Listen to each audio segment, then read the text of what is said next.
Hey there, it's Dr. Justin Marchegiani. Welcome to Beyond Wellness Radio, where we provide actionable health information on a week-to-week basis that can help you improve your life. Feel free to head over to justinhealth.com, where we have various opt-in video series on more in-depth health topics such as female hormones, thyroid, and gut health. Also, while you're there, feel free and schedule a consult with myself, Dr. J, and or my colleagues. We're available worldwide to provide natural health support for any of your major health issues. Again, welcome to the podcast and enjoy the show. And we are live. It's Dr. J here in the house with Evan Brand. Evan, how are we doing today, my friend? I'm pretty good except for my neck. I've got one of those crick in my necks. It's like I slept wrong on the pillow. And so I thought, okay, we got to cover on a podcast what can you do naturally besides go run and eat ibuprofen like candy when you have pain and inflammation. So I think this will be very helpful for many people. I think it will too. So we're going to get to the root cause of joint pain as well as natural treatment issues. So like natural treatment things, supplements, strategies, lifestyle approaches to get to the root cause. So first thing is, what's the root cause of your neck pain? I know we chatted. Pretty simple. You slept on your neck wrong, right? So was there a pillow issue? Do you not have a good pillow that has good support? Was it a one-off where you just slept bad? What happened? I think it was a one-off. I probably slept crooked. My daughter came running in the middle of the night to jump in my bed and put her head on my pillow. And I was like, Summer, get off my pillow, go back to your bed. She didn't want to do it. So I probably made I was trying to accommodate her, and I probably did some weird position I don't normally do on my pillow. So then I woke up, and then I'm like a 90-year-old, man who can't turn his neck. Got it. So what happened was you tweaked kind of your normal routine and how you slept on the pillow. So probably either she slept on it or contorted the support thing for you there, and that's what created a lot of the inflammation in the neck. Yeah, so I'll blame it on my daughter. Okay. All right. Well, in general, pillows I think are really important. Favorite pillow is going to be the Tempur-Pedic with the cervical curve is really good.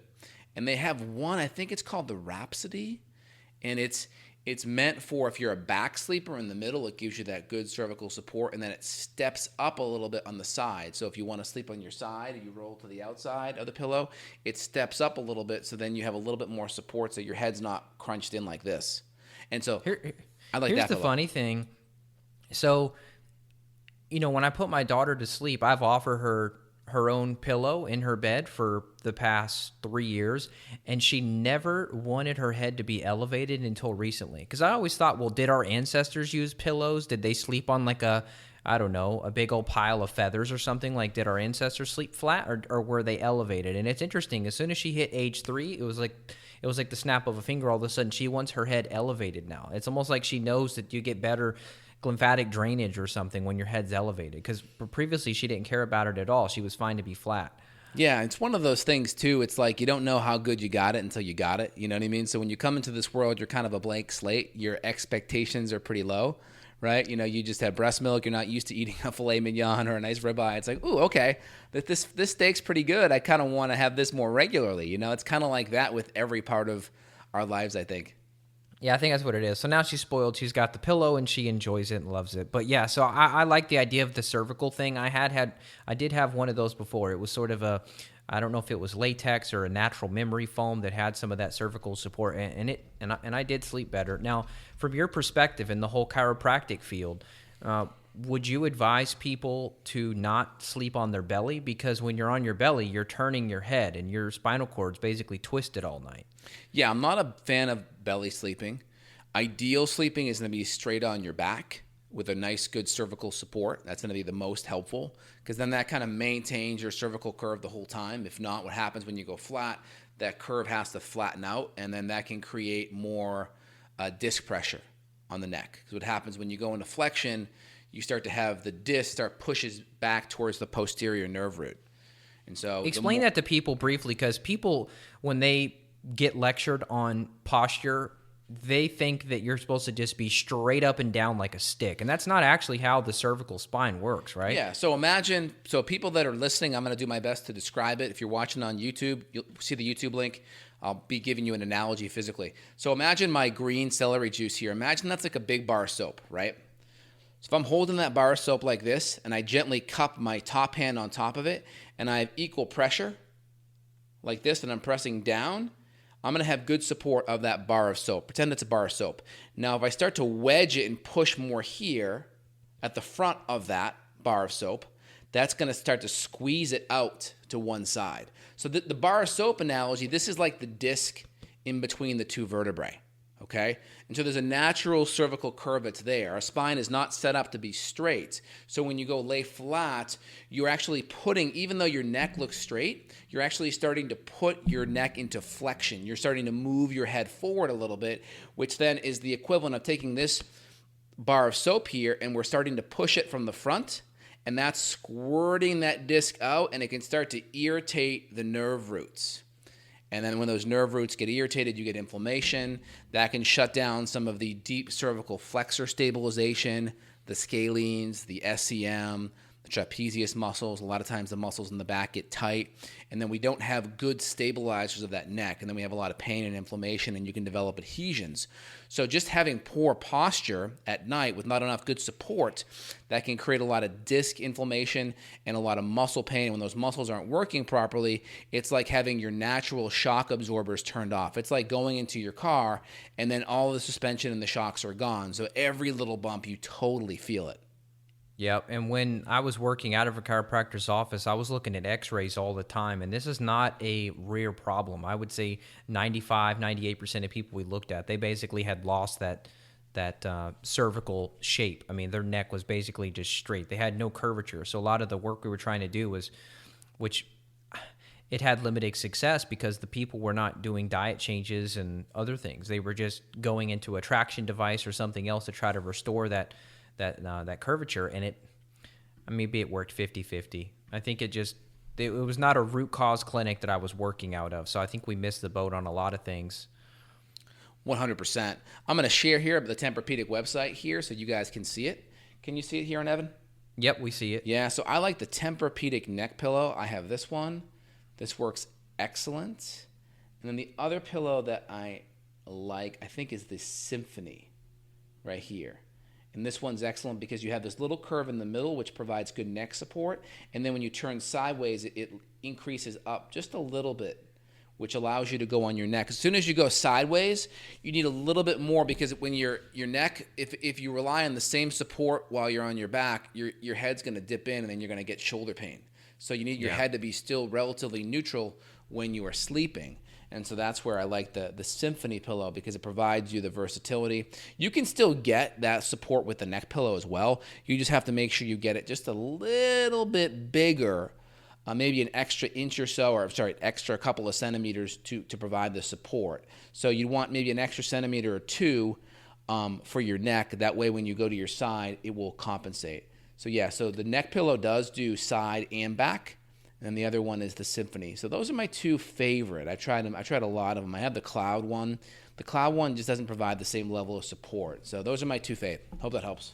That's cool. Yeah, the one that I ended up getting was one that came with my bed frame. I ended up getting this like no VOC solid wood bed frame. It was a company that was called Savvy Rest, and they just they do like a shredded latex pillow. They do a wool latex pillow blend. They have an organic latex contour pillow. I guess that'd be kind of the crunchy version of the Tempur-Pedic, but they've done well for me. What about body pillows? You ever use those at all, like to try to put something in between your knees? You could do that. It really depends. That your next step, if you're having a little bit of shoulder pain, is you put a little pillow between your knees just to give you a little bit more support on your hips. That may matter more if you're a female, just because the hips are a little bit wider. And so then those knees go in a lot more, which can create a lot of hip shearing at the hip. So then maybe a pillow there would be good between the knees. Body pillows are great if you're pregnant. So my wife had a nice body pillow. So when she was pregnant, just to give you that little bit more support because you're having to lie a little bit more on the side, at least 15 degrees more. So having that little bit more support does help, and a body pillow can be helpful. And then also there's another pillow called the Medcline pillow, which is really good. So if you're a side sleeper and you have a lot of shoulder issues, the Medcline's nice because it allows your arm to go underneath the pillow, which is kind of cool. And we'll put some links to these pillows. I'll find some Amazon links we'll put below. That way you guys aren't having to hunt everything down. Make it a lot easier for you to find it all. Cool. All right. So welcome to the Pillow Podcast. Yeah, and then again, like Sleep is really important. So the pillow and then obviously the mattress is really big. I'm a big fan of Tempur-Pedic mattress. There's also one that's pretty good that you've tried, the Zen Haven one, which is a really good hypoallergenic version that's more silicone based. I returned that one. You didn't like it? One though. Okay, no, good. I don't I've had some what it people was. that have liked it. I've had some patients that have liked it. It's very hypoallergenic. A lot of people that have had mold have gotten that one and done well with it. What one do you like now? Yeah, the one I've settled on now is called Plush Beds, is the company, and it's called a Botanical Bliss, and it is a organic cotton, like super thick organic cotton exterior, and then it is 3 layers of latex, which comes from a rubber tree. You've got like synthetic rubber, and then you've got latex tree rubber, and it's been pretty darn awesome. You can pick like your firmness, medium firm or more firm. You could pick the height of the layers, and I tell you, man, compared to the Samina bed, I spent $10,000 on that Samina bed. That's expensive. And it was not worth it at all. And this other plush bed setup cost me about $2,000, and I sleep way better. Yeah, and one of my Airbnb properties that I have, I put another bed in there that it's called the Simmons Beauty Rest. That one worked phenomenal. That one is very comfortable. It's under $1,000. If you're worried about any off-gassing, you can always get like a really nice airtight kind of mattress pad over it if you want to be on top of that. But I mean, the Simmons Beauty Rest, I mean, I've slept in it many times, and it is very, very comfortable. Yeah, I guess it depends on your budget, right? Like if you want to go to the $2,000, closer to maybe $3,000, depending on the size of mattress, I'm telling you that Botanical Bliss is amazing. It's like Green Guard Gold certified, so there's no VOCs. It's organic wool and latex and cotton. I mean, it didn't smell at all except like latex, which latex doesn't mess anybody up. So I'm not affiliated with them. I would like to be affiliated with them, but I don't think they have an affiliate program. But anyway, it's a good mattress. Yeah, and so with joint issues, it's really important. I cannot understate it, how important a good mattress and a good neck pillow is. So we talked about pillows, the more expensive side, Tempur-Pedic, the plush one, right, $2,000 to $4,000 range, and then you have the cheaper one, which I like, the Simmons Beauty Rest. Very good night's sleep, under $1,000. So those are my two there. Let's go into more metabolic stuff. So with your issue on the neck, okay, now you have some joint pain. Well, number one, metabolically, your diet's great. You have a good omega-3 to omega-6 ratio, meaning the healthy anti-inflammatory omega-3 fats are relatively in check with the more pro-inflammatory omega-6 fats. You know, we want to be 1-to-1 or at least 4-to-1, meaning 4 times omega-6 to 1 time omega-3. That's going to be pretty good. That's really helpful. It's going to be a lot of the refined grains and processed vegetable oils that are going to be overly high in those omega-6s. And if you're doing lots of grain-fed meat, you'll maybe higher in the omega-6s as well. So good high-quality animal products will really balance that omega-3 to 6 out. Good high-quality fish oil, cod liver oil, and or animal products is going to really provide that good balance. And that kind of sets the overall milieu up from a fatty acid standpoint, and then just keeping inflammation down via food. And that could be just a general paleo template is an adequate first step, meaning keeping out the grains, maybe keeping out a lot of the conventional dairy, the high casein dairy, right? Maybe the exceptions are butter and ghee. Keeping out a lot of the refined sugar, right? Soft drinks, a lot of the processed sugar really is going to increase inflammation. So from a food standpoint, metabolic standpoint, those are kind of first line approach to keep that inflammation in your body down. Yeah, and people listening may be like, well, that's the same thing you always say, paleo template. And the answer is, yeah, that's exactly right. But we have to make sure that we state that, because you could say that you go eat at Chipotle, and which I have done. And if I go to Chipotle, I'll see a lady behind me in line, and she gets a burrito covered in so much queso, you can't even see the meat. It's literally just rice, queso, and then a little sprinkle of chicken. It's like, that's not good. So now, does it taste good? Yeah, queso's delicious, but is it going to be good for your joint pain or inflammation? Definitely not. Yeah, and there's going to be hundreds of new listeners coming in every week, so we kind of have to be a little bit redundant so people can kind of come in and grab that initial foundation wherever they're at in their journey. So there's going to be some redundancy there.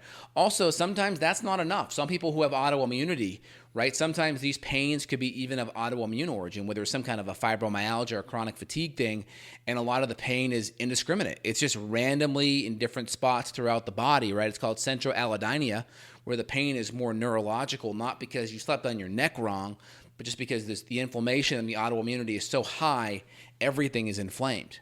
without a known etiology. So there's more of a central allodynia, neurological, autoimmune-based pain, and sometimes an autoimmune template's even more important, where nightshades may be a problem. The alpha-solanines in the nut seeds, or the alpha-solanines in the tomatoes, potatoes, eggplants, and peppers, which are the nightshades, or even the sensitivity to any plant foods, or even the butter or ghee or eggs or nuts, that may be enough to throw them over the top. So sometimes the diet has to be even more restrictive. Yeah, and it's not necessarily forever. Some people may get down and they're like, okay, I'm eating, 10 foods. This is super boring, but sometimes that's required. And then, of course, the whole time we're working backwards. You're working with us to get to the root causes. So if it's a mold issue or Lyme, Lyme is something, or mycoplasma, you could have all these different joint pains and you think it's something in your diet. But, my wife, it's been 5 years ago now, she had major joint pain and we couldn't figure it out. Her diet was perfect. Yeah, she saw me, right? Remember you came and you were like, Yep. hey, she's got all these joint issues. I'm like, is there anything that you can, and then we ran a test for mycoplasma and it came back positive, and we started doing natural treatments for mycoplasma, and the joint pain got so much better. I couldn't believe it. Yeah, that MDL panel was a game changer. You're like, hey, I've got this panel here. It's a bunch of different Lyme and co-infections, but it also looks at some weird stuff that most people don't look at, like mycoplasma. I knew nothing about mycoplasma at the time, and besides that it was basically a bacteria that could cause different issues, I didn't know that it could literally cause you to have pain in every single joint at the same time. So we had done the fish oil. We did everything we could from the diet nutrition perspective, and she was still miserable. So it wasn't until we added in specific herbs, like we added in astragalus and cat's claw. I believe those were our two miracle workers, and within a week or two, she was basically cured. So I think we added in cordyceps too, didn't we? I don't remember. Maybe. But yeah, I would just say, we did those two. But yeah, I would just say I'm eternally grateful for you educating me on that panel, and then, of course, what would be the best solution to gain the upper hand on these things, because your doctor down the road, they don't have a clue. They're not going to suggest mycoplasma. They're going to suggest a diagnosis of fibromyalgia, and then you're going to get put on a prescription, and everyone misses the root cause. I don't know why it's so revolutionary to say find the root cause. It seems very basic to me. Yeah, exactly. Now, the next thing that's going to be really important is the viscerosomatic reflex. This is really important. Medicine likes to use a lot of big words. When you break down the word, it becomes a lot easier. So visceral means organ. Somatic or somato means muscle. And then reflux means reflux. It's the connection back and forth, okay? And so when there's pain or inflammation in the surrounding organs, those organs have a two-lane highway of nerve roots that go to them. The nerve roots that go to those organs are also on the same two-lane highway that go back to the muscles. In other words, when there's inflammation in the organs, okay, it can create a sensory perception that reflexes back to the muscles. In other words, a woman on her period or leading up to her period, right, she may develop ovarian pain. Well, how's that pain going to represent? It could represent as lower back pain. Why? Because the ovaries are on that lower lumbar, upper sacral nerve root plexus. And so you could see a lot of back pain. Or someone that has gallbladder issues, you may see shoulder pain. Or someone that has a heart attack, you're going to see left jaw pain and or arm pain. Someone that has appendicitis, lower right hip pain, right? Or even people that have ulcerative colitis or a lot of joint issues, ulcerative colitis or a lot of gut issues, you may see a lot of chronic lower back pain. You even see it with kidney issues. What do you see with kidney pain or kidney infection, right? You see lower, T12, L1 back pain, mid to mid lower back pain because of kidney issues. So you can see these inflammation in these organ systems can actually create a symptom of pain in the muscle area. So you have to know that. It's really, really important. A good history will help, let's just say, elucidate more of this. So the more we have an acute response to what's happening, slept on your neck wrong, exercising harder, fell down at a sporting event, right? We can kind of put the pieces of the puzzle together of what the root cause was. The more chronic and insidious, then we always look at the diet, then we look at the organ-muscle connection. Yeah, well said. And I would throw adrenals in there too. I don't think you mentioned adrenals, but we've seen a lot of people. Same thing as the kidneys. They sit right on top of the kidneys. But it's hard to differentiate adrenal and kidney because they're so bloody close. They're like right on top of each other. So yeah, we'd want to do an adrenal test to look at that. And I've seen that become an issue. Sorry for interrupting.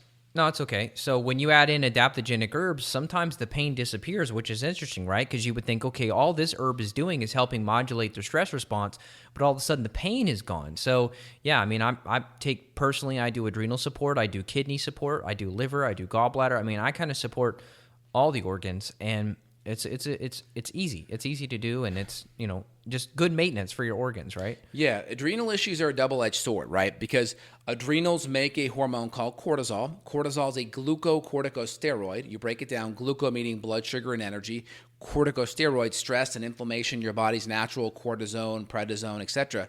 The problem is that is naturally anti-inflammatory. Acutely, it will help with inflammation. But when it's chronic, the cortisol itself can be the root cause of its inflammation because it will start to break down tissue, and the more that tissue is broken down, you have more inflammation that results from that. So acutely, cortisol is anti-inflammatory. Chronically, it can actually create more inflammation. It can weaken body structure and body tissue, now putting the body in a weaker place to defend itself, now predisposing more pain in that area in the future. Well, we know that with cortisone injections. If you ever got a cortisone injection, it may work once or twice. The doctor's like, hey, we got to be careful because now it's going to start destroying the joint. Well, you could still have a similar level of destruction, not the same level, right? Because we're not targeting it like an injection can, but you can create similar weakness in areas with hyperadrenal chronic cortisol issues. Wow, that's you literally segued exactly into what I wanted you to talk about next. Was before we get into the functional strategies, to chat about the conventional strategies first. So can you tell us a little more about that? So people come in, they say, hey, my knee hurts, they get the cortisone injection. You're saying you have a limited time frame where that's going to work. So what happens after, I don't know, 2 or 3 knee injections? Then what? Well, they're going to just tell you they can't do it, right? They're going to tell you they just can't do it anymore, and they would probably move you to more of a NSAID, non-steroidal anti-inflammatory that doesn't have all the cortisol effects. They may give you, they may even go to an opiate where it's blocking the perception of pain in the brain. So one, they'll go to a medication that's reducing the inflammation without the steroids, right? Number 2, they're more than likely going to go to something that's going to decrease the perception of pain in the brain. But opiates have their own list of side effects, and they're very addicting, so that's the last thing you ever want to go to. You're much better off going to see, first line is a chiropractor, right? Which I have a doctorate in chiropractic medicine, so chiropractic's really powerful because it helps move the joint. Good chiropractors also look at the joint above and below, because a lot of times when there's inflammation in a joint, if it's not acute from like a fall or like sleeping on your neck bed, a lot of times there's instability above or below the joint. So you always want to look above and below, and then you also want to look at the soft tissue, because soft tissue is your natural shock absorber, and you want pliability in your tissues, right? There's issues in the tissues where that soft tissue's not stabilizing you. It's like relying on beef jerky for your shocks versus a nice, soft, lush, plush pillow, right? So the more pliability there is, the better absorption. The less pliability, think beef jerky, it tears. It's not going to absorb and cushion. Well, and you're not going to have that conversation with this person. They're probably just going to refer you over to a surgeon, right, for a potential knee replacement if it gets to that level of severity. Yeah, and once you get to that level, the chance of being on opiates and more of those medications is really bad, right? Once you start getting on a lot of NSAIDs, Tylenol, those things are going to deplete glutathione as well. I mean, the peer-reviewed literature is quite clear that you're going to have a massive depletion of glutathione. You're going to increase tearing up your gut lining, more liver stress, and then now you increase other metabolic issues, right? And then at the same time, once you get a surgery, you may not be fixing the root cause, and that may create more need for opiates in the future. So you're much better off seeing a high-quality chiropractor that's going to be looking above and below holistically, that will also be looking at the soft tissue integrity. If you're going to see a medical doctor, you always want to see a chiropractor first, but then maybe seeing someone that does PRP injections or stem cell injections, maybe a better way to help accelerate the regeneration of that tissue is very powerful. My friend and colleague Garrett Salpeter over at NewFit in Austin, he has a great technology called the Newbie, and we're having him on the show in the next 4 weeks. We'll put his info and link below. He has a great technology that uses bioelectricity. It's in a harmonious frequency that helps stimulate blood flow, increase oxygenicity, and helps improve muscle stabilization. And that technology is phenomenal because it doesn't have really any side effects outside of maybe a little bit of soreness. And it's working partly at fixing the root issue. And when you combine it with adjusting in soft tissue, support, and maybe even stem cells for more severe damage, it's really a winning team. Yeah, that was what I was going to ask you, because I thought you did a podcast on either prolotherapy or stem cells. So wouldn't that be a next potential option if you're running out of options with your, let's say your cortisone shots don't work anymore? You're saying prolotherapy and or stem cell would be possibly So next. first line of therapy is, number one, is a chiropractor and good high quality soft tissue, and soft tissue being in the myofascial release, ART. And then supplementing that, which is still on the same foundational level for me, is using the newbie or some kind of bioelectric device that harmonizes with the body that will help accelerate healing. That's foundational. And then depending on what kind of damage is there, then we may add in stem cell or PRP injections or prolotherapy.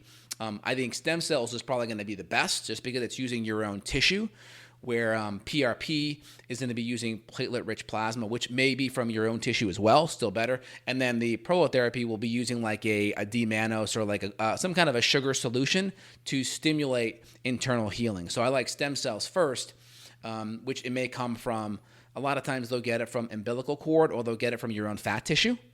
Or they'll spin out the fat as well and get the PRP from that as well, or they'll pull it from a joint, right? So it depends. There's different ways to do it. And then even beyond that are going to be, we go even below that for foundation is going to be diet, right? Paleo template, maybe an autoimmune template, and then various different supplements, which we can go into in a minute on that side. Did that kind of lay out that treatment hierarchy? I believe so. Yeah, let's get into, before we go into supplements, let's go into just a couple of things we're going to be looking at from a functional medicine testing perspective, things that we may see red flags on that would help clue us in. So specifically, I'm thinking about just infections as a whole. We talked about mycoplasma already, so we're probably going to be looking at possibly virus, bacteria, parasites, candida. I mean, there's a lot of different gut infections and then systemic infections that could be huge. I mentioned Lyme briefly. So if you have migrating joint pain specifically, that may clue us into something like Borrelia. So you may need to get a full, Lyme tick-borne co-infection panel, a viral panel, a bacteria, parasitic panel, and then gut infections can play a role too. So in general, anytime there's some type of gut inflammation, that can easily emanate, especially if the history is a chronic history for pain, the gut always has to be ruled out, okay? The adrenals have to be ruled out.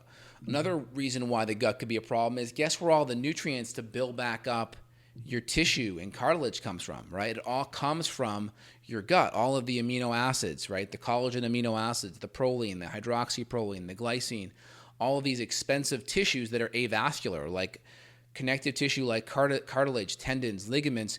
These tissues are avascular. I mean, they don't have a great deal of blood supply. That's why using some of these technologies may accelerate the healing when there's damage done to avascular tissues.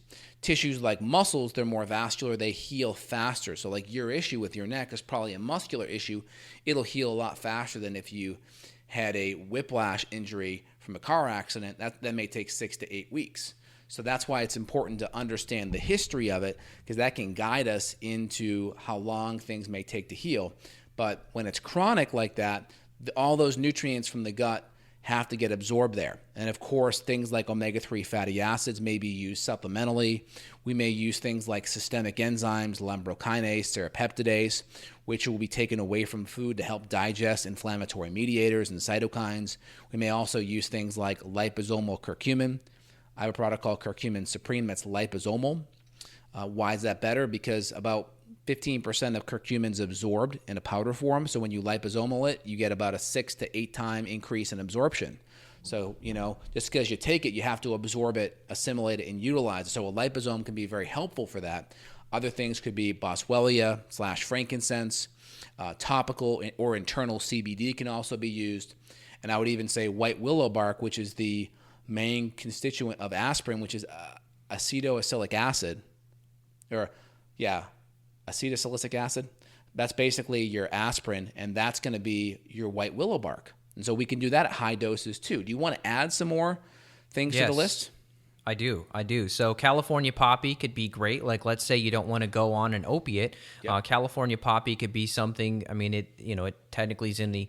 They can make opium from California poppy, right? So you could do tinctured versions of that. Correct. And I'm a big fan of trying to implement some of the herbal muscle relaxers too. So like valerian root could be used, chamomile could be used, passion flower could be great, lemon balm. So magnesium, extra magnesium could be helpful. So I think integrating some of the stuff that Justin's mentioned with the systemic enzymes and the anti-inflammatories like your boswellia, maybe some ginger thrown in too, and then you combine it with some herbal relaxers like your passion flower, your valerian, motherwort may be helpful, although that's typically more nervous system related. Topical magnesium, like we've played with some magnesium creams and magnesium gels and stuff before. Float tanks like Epsom salt baths on steroids, those are flotation tanks. Those can be huge. 100%. Those are great. I mean, it is a hell of a protocol. And then at the same time, of course, we're running the functional medicine testing because like Justin mentioned, okay, let's say you're doing like, oh, I found this fancy organic bone broth protein powder. It's like, okay, great, but you've got H. pylori, you've got no stomach acid to even digest and do anything with those amino acids you're getting. So we can give you these Band-Aids we just mentioned, but then it's always working backwards to fix what led to the digestive disruption, 100%. which led to the inflammation from the malabsorption in the first place. 100%. I 100% agree with that. And you mentioned magnesium. You mentioned kind of natural muscle relaxers that can be helpful. And then, of course, there's other topical things we can incorporate like cold laser therapy. There's certain frequencies that can be very helpful for that. And also red light. I have a Juve light, right? Juve is awesome because it has the red light therapy, which is more superficial, but it also has the near infrared setting on there, which will allow deeper penetration for inflammation reduction. And you can just, stand 4 to 6 minutes away and get about 4 to 6 inches away and get about 10 to 15 minutes of treatment on that. And that's going to be phenomenal to help that inflammation. So the Juve is amazing. And you can go to justinhealth.com/Juve and get access to that. Cool. Right? Actually, I think it's justinhealth.com. So I think it's red light. We'll put the link below. So if you guys want to look for some of the things we're talking about, you'll have access to it below. Okay. Yeah, I went into the sauna the other day. I've got the near infrared bulbs inside of my sauna as well. So I kind of turned around and let those lights hit my neck and hit my back. And I can't say it was a magic cure, right? But it definitely helped. And then, I did do a 90-minute massage as well. And that was helpful. But some things they just have to work out of your system. You know what I mean? So in my case, this is more of just a weird one-off situation. But in a more chronic situation, yeah, I think all these other tools would be helpful. And then, of course, you always have to have a plan of what's next, meaning, okay, you take the magnesium, but then what? Because that's not just the only thing dysfunctioning. There's probably a whole systems approach that you need to look at. And that's what we love doing. We love finding and getting all the puzzle pieces laid out in front of you. So if you're somebody who is struggling, you've been through the conventional orthopedic route, you've done the cortisone shots, maybe it's the migrating pain. You haven't thought about how your pain starts in the morning in your left elbow, and by the end of the day, it's in your right knee. I mean, these are things you need to look at. So if you need help clinically, that's what Justin and I are here for. And we can achieve all of this virtually. There's no need for an office visit with the type of labs we're talking about. For example, that mycoplasma thing that we did on my wife, Justin wrote up the requisition form, sent it to my email. I print it out. We go to the lab, get the blood draw. You go home, you get the answers, you get the protocol done over the phone. It's easy. So there's really no limit to what we can do. We live in a great time right now with virtual practices being able to help so many people in such a deep way. 100%, man. I totally agree, and we're on the same page. And there's a lot of options out there today, which is amazing. It's not just go to your doctor, take these medications. They may have side effects, and they may also ignore the root cause. Now we actually have information out there that really gives people a chance to choose, what's the best option for them. And also they are educated behind it. They're making a more informed decision, which is great. Yep. So if you want to reach out clinically, and if you had any other notes, please give them to us. But if you want to reach out clinically, you could reach Justin at justinhealth.com. That's Dr. J, justinhealth.com. If you want to reach out to me, the website is evanbrand.com. And either way, we don't care who you pick. We just care that you get better. So we hope this has been helpful. And then if you have comments, if you're watching on Justin's YouTube channel, please put comments, questions. Let us know what you want us to cover, because we're always open and willing to change the game plan based on what you care about. Exactly. And then to access the red light, which I've been using for the last month or two, it's working amazing. justinhealth.com/red-light. We'll put the links below, all the products that we're recommending. That way you guys aren't having to dig around. These are things that we all personally use for ourselves and our family. So we don't want to recommend anything that we don't personally back. So that gets really important. And then Evan, you can reach out to Evan Brand, evanbrand.com as well. Consultation worldwide. Hope you guys are enjoying the content. If you are, sharing is caring. Give it a blast. Give it a thumbs up. Head over to iTunes as well to help us out. evanbrand.com/iTunes.